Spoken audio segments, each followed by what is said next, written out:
आम आदमी पार्टी के डेडियापाड़ा के विधायक चेतर वसावा को जमानत मिल गई है, लेकिन उन्होंने जेल से बाहर आने से इनकार कर दिया है। आम आदमी पार्टी के डेडियापाड़ा के विधायक और आदिवासियों के अग्रणी नेता चेतर वसावा पिछले कई दिनों से जेल में बंद है। उन पर वन अधिकारियों को धमकाने और मारपीट का आरोप है। इस मामले उनकी पत्नी भी जेल में बंद है। 24 जनवरी को उनकी पत्नी शकुंतला वसावा की जमानत अर्जी पर सुनवाई होनी है। ऐसे में चेतर वसावा ने जब तक उनकी पत्नी को जमानत नहीं मिलती तब तक जेल में ही रहने का निर्णय किया है। पत्नी को जमानत मिलने के बाद विधायक चेतर वसावा पत्नी के साथ ही जेल से बाहर आएंगे। इस मामले आम आदमी पार्टी के नेता युवराज सिंह जाडेजा ने भी अपनी प्रतिक्रिया दी है। ચેતરભાઈ વસાવા છે એના જામીન મંજૂર એ ન્યાયતંત્રએ કરી ચૂક્યા છે, એટલે ન્યાયતંત્રનો ખૂબ ખૂબ આભાર।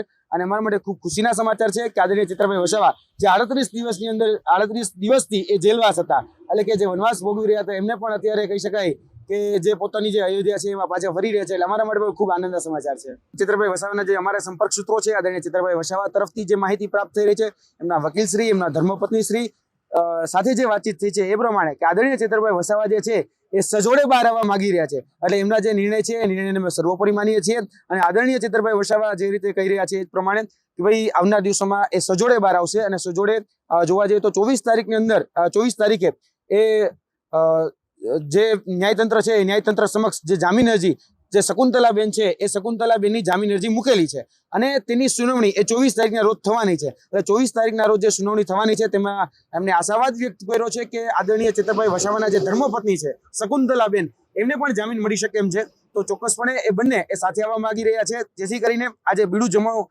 જમા જે કરાવવાનું હોય છે જેલમાં, તે જેલમાં હજી બીડું જમા કરાવવામાં આવ્યું નથી। બંનેનું જે બીડું છે એ એક સાથે જમા કરવામાં આવે એવું અત્યારે લાગી રહ્યું છે। ખાસ કરીને અત્યારે જે રીતે સમાચાર પ્રાપ્ત થઈ રહ્યા છે કે ભાઈ ન્યાયતંત્રએ જે રીતે રિસ્ટ્રિક્શન લગાવ્યા છે એ રિસ્ટ્રિક્શન એવા છે કે તમે ભરૂચ અથવા તો નર્મદામાં તમે તમારું રેસિડેન્શિયલ ન રાખી શકો, તમે અવર જવર કરી શકો છો, એ પ્રકારની વાતચીત છે। અને જે રીતે વકીલશ્રીએ પણ જે બાબતનું અમારી સામે ઇન્ટરપ્રિટેશન કર્યું છે, જે અર્થઘટન કર્યું છે, તો ઘણી જગ્યાએ એવું હતું કે ભાઈ અર્થઘટન ખોટું ચાલી રહ્યું કે એને તડીપાર કરી નાખવામાં આવે છે, પરંતુ એને તડીપાર કરવામાં નથી આવ્યા।